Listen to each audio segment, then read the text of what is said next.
don't think children need to be taught beauty standard. I think they're already paying attention. They're watching who gets complimented, who gets noticed, who gets called pretty without hesitation, and eventually they learn where they sit into the picture. Looking back, I don't remember someone sitting me down and telling me I wasn't beautiful, but somehow I grew up believing it anyway. So I was born and grew up in Manado. If you're not from here, and if you've heard people talk about women from my hometown online, you'll notice a pattern. People often describe women from this town as beautiful, but by beautiful, they usually mean fair skin with a dash of European or East Asian features, or even combination of both. And that was the beauty standard I grew up around. And when you are a child, you don't analyze beauty standard. You just absorb them. The same way children absorb language, mannerism, moral compass. The same way you absorb beliefs about yourself. You notice who gets praised. You notice who doesn't. I remember being around 14 years old at church. There was another girl around my age and she had very fair skin. I remember somebody complimented her for that.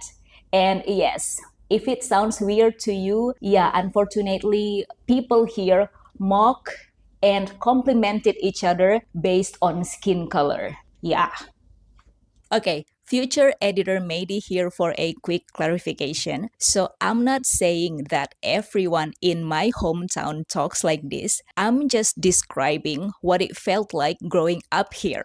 Okay? Comments about skin tone happened often enough that as a child, you started paying attention to them. And that's really the point of this video. Not really about who was right or who was wrong, but on how children learn what they think is beautiful just from daily interaction. Even here in this complex, right, I often see girls hanging out in afternoon. They talks about many things, but I catch them often talk about whose skin is whiter than the other, which I find actually sad. I thought conversation about skin tone only happened and ended when I was teenager, but that person was like, "Oh my gosh, you're so pale." And the girl was like, actually, I'm dark. This is not my actual skin color." And she took off her watch and showed even paler part of her body. And she's like, "See, this is my actual skin color." Everybody laughed. And that was it. Nobody was mean. Nobody was trying to hurt anyone. It was just a normal afternoon conversation, right? But I remember standing there and feeling something. And honestly, I don't know what I was feeling that day. I was not angry. I wasn't jealous. I just remember thinking, wait, if she's dark, then what I am? Then there were all the little comments, little jokes, little things people casually say and then forget 5 minutes later, right? In high school, there was this joke that people seem to know. It went like this: girls from science class are pretty, girls from social science class are ugly. I was in social science class. And yes, people said it jokingly. Teachers joked about it, students joked about it, everybody joked about it, and we all laughed because it's funny. But looking back now, it's obviously ridiculous, right? But when you're a teenager, you are just trying to figure out who you are. So even when something is presented as a joke, some parts of you is actually questioning whether or not it's true. Especially when you already heard similar messages over and over again, right? As someone whose skin is noticeably darker than the girls being praised, those conversations stuck with me. And I think that's what fascinates me now, right? Not really the comments themselves, but how easy it is for children to make conclusions. Nobody had to announce, here's the beauty hierarchy. You're ugly. Oh, you're ugly. Get out. Ah, you're beautiful. Come in. Nobody handed us charts. Nobody explained the rules.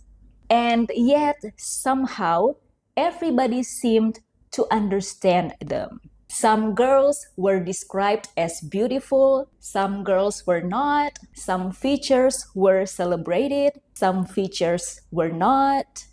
And eventually, I started to place myself somewhere within that system. Nobody taught me where I belonged. I just figured it out myself.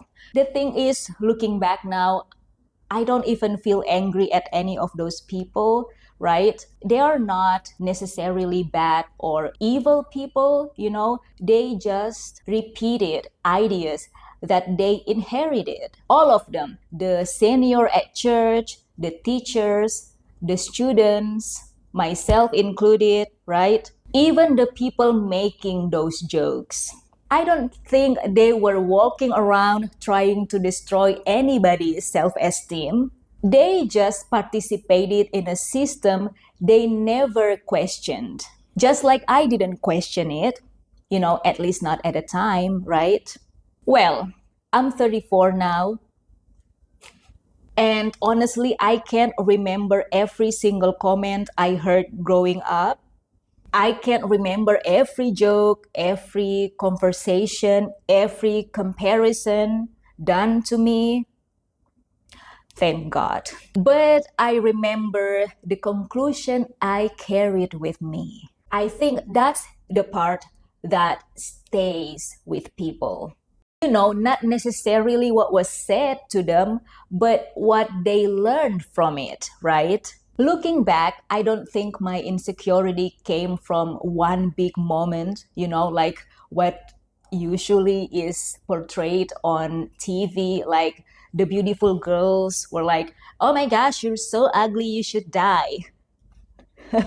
It came from small observations, tiny pieces of information collected over years. And maybe that's why these things can be incredibly difficult to untangle as adults. Nobody explicitly taught them to us. We learned them ourselves, or at least we thought we did.